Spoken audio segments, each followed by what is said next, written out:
ঠেকাতে রাস্তায় তৃণমূল কংগ্রেস, রাস্তায় দেখা নেই বিরোধীদের। গতকাল ছাত্র সমাজের নবান্ন অভিযানকে কেন্দ্র করে ধুন্ধুমার কাণ্ড দেখেছে কলকাতার রাজপথ। তারপর বিজেপির পক্ষ থেকে আজ বুধবার 28শে আগস্ট 12 ঘন্টা বাংলা বন্ধ ডাকা হয়েছে, কিন্তু সকাল থেকে বন্ধের সেরকম কোনো সাড়া দেখা মিলল না শহর মেমারিতে। রেল স্টেশনে দেখা গেল যাত্রীদের ভিড়, বাসস্ট্যান্ডে রয়েছে যথেষ্ট পরিমাণে বাস এবং দোকানপাট চারিদিকেই খোলা। কার্যত বন্ধের সেরকম কোনো প্রভাব এখনো পর্যন্ত পড়েনি এখানে। অন্যদিকে বন্ধ সমর্থন না করার জন্য মানুষকে আহ্বান জানিয়ে তৃণমূল কংগ্রেসরা রয়েছে রাস্তায়। তৃণমূল কংগ্রেসের পক্ষ থেকে জানানো হয়েছে এই বন্ধকে প্রত্যাখ্যান করেছে বাংলার মানুষ, তবে এখনো পর্যন্ত বিরোধীদের দেখা মেলেনি কোথাও। প্রতিনিধি মৃত্যুঞ্জয় জসের রিপোর্ট, MBS নিউজ। আজকে তোমরা কোথায় এবং কতজন যাচ্ছ? আজকে আমাদের তৃণমূল ছাত্র পরিষদের প্রতিষ্ঠা দিবস। প্রত্যেক বছরের মতন 28শে আগস্ট আমাদের ছাত্র প্রতিষ্ঠা দিবস হয়।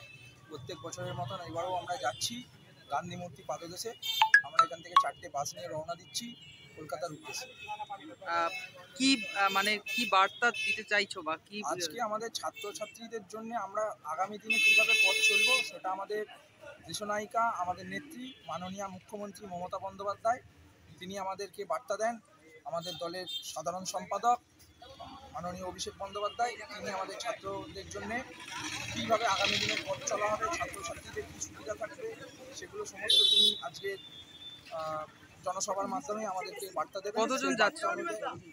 রাজ্য সভাপতি, জেলা সভাপতি সেখানে সবাই উপস্থিত থাকবে, তারাও বার্তা দেবে আমরা কীভাবে আগামী দিনে পথ চলবে সেইভাবে আমরা। কতজন যাচ্ছ? আমরা এখান থেকে 300 জন যাচ্ছি। নাম এবং পরিচয়? নাম এবং পরিচয়? আমার নাম রুদ্রকান্ত ঘোষাল, আমি মেমারি 1 নম্বর ব্লক তৃণমূল ছাত্র পরিষদের কনভেনার।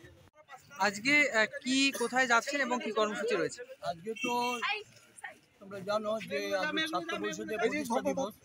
প্রত্যেক বছরই যেমন পশ্চিমবাংলার বিভিন্ন কলেজ থেকে ছাত্রছাত্রীরা যায়, তেমনি আমাদের মেমারি থেকেও এই ব্যতিক্রম নয়।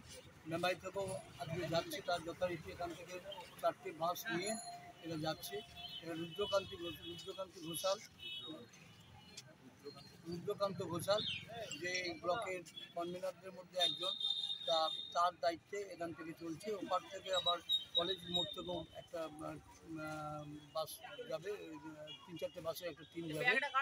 যাতায়াতের সুবিধার জন্য দুভাবে ভাগ করে নেওয়া হয়েছে। এখানকার যে মিছিলে যারা অংশগ্রহণ করেছে তারা বিধানসভা এলাকার মধ্যে যারা যে সমস্ত কলেজ ছাত্রছাত্রী আছে তারাই অংশগ্রহণ করেছে। এবং এদের আমরা বললাম যে তোমরা নিরাপত্তাকে বজায় রেখে নিরাপদ অবস্থার কথা ভেবে তোমরা যাবে সাবধানে এবং সাবধানে ফিরবে। কোনো রকম অশান্তির মধ্যে, কোনো রকম প্রবঞ্চনার মধ্যে যেন পা দেবে না। বিভিন্ন জায়গায় শুনলাম ট্রেন বাস আটকানোর একটা পরিকল্পনা চলছে বা আরম্ভ হয়ে গেছে, তো সেই জায়গাতে উপস্থিত থাকলে